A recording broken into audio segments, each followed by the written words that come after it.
দীর্ঘ ১৬ বছর পর দেশে ফিরেছেন বিএনপি নেতা, ইউকে বাংলাদেশ স্টুডেন্ট অর্গানাইজেশনের সাবেক আহ্বায়ক ও বিএনপি নেতা শাহাদাত হোসেন সোহাগ। ২৯ এপ্রিল মঙ্গলবার লন্ডন থেকে একটি ফ্লাইটে ঢাকার হযরত শাহজালাল আন্তর্জাতিক বিমানবন্দরে অবতরণ করেন তিনি। বুধবার সকালে নিজ জন্মস্থান নবাবগঞ্জের গোবিন্দপুর গ্রামের উদ্দেশ্যে রওনা দেন তিনি।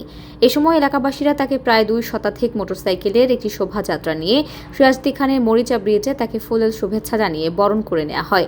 দীর্ঘদিন পর পরিবার সদস্যরা তাকে কাছে পেয়ে আবেগাপ্লুত হয়ে পড়েন। এ সময় সন্তানকে কাছে পেয়ে কান্নায় ভেঙে পড়েন সোহাগের মমতাময়ী মা।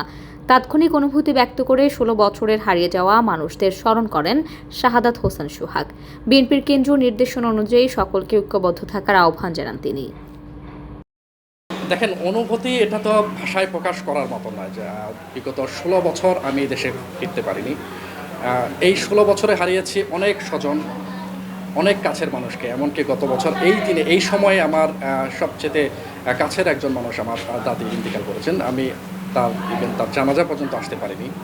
তো আমি তার আত্মার মাগফিরাত কামনা করি। সেই সাথে গত ১৬ বছর যারা আমার যে স্বজনরা সহ যারা ইন্তেকাল করেছেন, দুনিয়ার মায়া ত্যাগ করেছেন, তাদের প্রত্যেকের আত্মার মাগফিরাত কামনা করি।